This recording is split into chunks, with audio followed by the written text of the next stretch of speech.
जमिनावर बाहेर आहेत. निश्चितच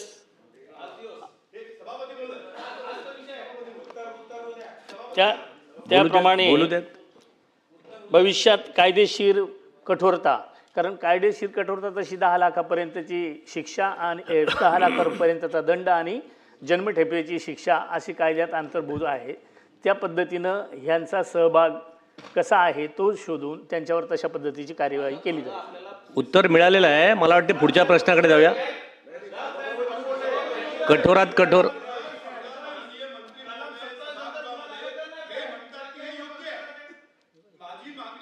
आहे असं माननीय मंत्री महोदयांनी आता सभागृहात सांगितलं. जर मागणी योग्य आहे, ते सर्वोच्च सभागृह आहे, कशाला विचारता 10 लोकांना की याचं तुमचं मत काय म्हणून? तुम्ही घोषित करा त्यांना मकोका लावू म्हणून आणि मनुष्यवधाचा गुन्हा. तर तुम्ही ऍक्सेप्ट करता सभागृहामध्ये मंत्री महोदय, तर तुम्ही लावा ना मनुष्यवधाचा गुन्हा त्याच्यावरती. मकोका लावतात. संबंधित बाब गंभीर आहे हे मीच मान्य करतो आणि आपणही सगळं सभागृह मान्य करतं. परंतु जी चेन आहे ते त्याच संदर्भात का मोकोका हा चेनलाच लागला जातो, त्या पद्धतीनं विधिन्यायचं मार्गदर्शन घ्यावंच लागेल. त्या पद्धतीनं मार्गदर्शन घेऊ आणि त्यांच्यावर मोकोका लावला जाईल. प्रश्न क्रमांक बाई थोडक्यात. सभापती महोदय, इतका महत्वाचा प्रश्न लोकांच्या जीवाशी खेळण्याचा हा जो काही ही प्रवृत्ती इतकी बळावत चालली आणि उत्तर कशी चेन आहे आणि काय आहे. बाई त्यांनी मकोका लावतो म्हणून सांगितलं. बाकीचं आहे ना, असं आहे की याच्यामध्ये जसं यांनी आमच्या मित्रांनी जसं सांगितलं, मुळात ह्यांनी जी कलमं लावलेत ती इतकी तकलादू लावलेत म्हणून त्यांना जामीन झाला. हा महत्वाचा विषय आहे. 10 लाखाची तरतूद आहे. हे काय उत्तर झालं मंत्र्यांचं?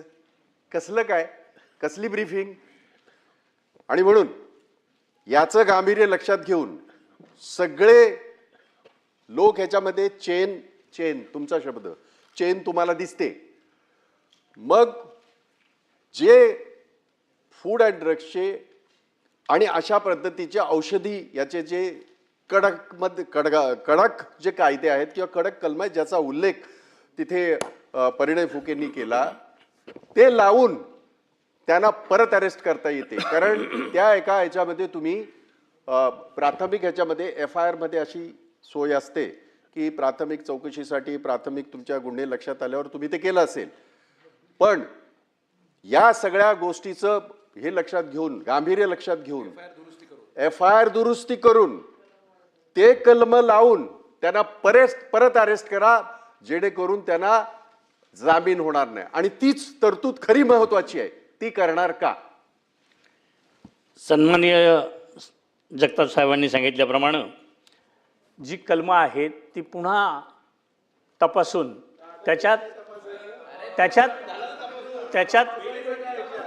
वाढ करून आणि जे पुन्हा कसे अरेस्ट होतील यासाठी प्रयत्न केला जाईल. मंत्री महोदय, सभागृहाची भावना लक्षात घ्या. जर ह्या बनावट औषधेने जर मृत्यू झाला असता तर मनुष्यवध झालाच असता. त्यामुळे याच्यात संशोधन करा, कायदेशीर कारवाई करा आणि ह्या सगळ्यात पुन्हा हे करून या कडक कारवाई करता येईल. पुन्हा कडक कार्यवाही करून आणि त्यांना पुन्हा अरेस्ट केलं जाईल याची व्यवस्था केली जाईल. कायद्यात बदल करण्याचा जो काही विषय झाला, सदरचा कायदा हा तसा केंद्र शासनाचा असल्यामुळे त्यांनी केंद्रालाही त्या ठिकाणी कळवलं जाईल आणि कठोरात कठोर कार्यवाही करण्यासाठी कायदा लावला जाईल. प्रश्न क्रमांक 2. प्रश्न क्रमांक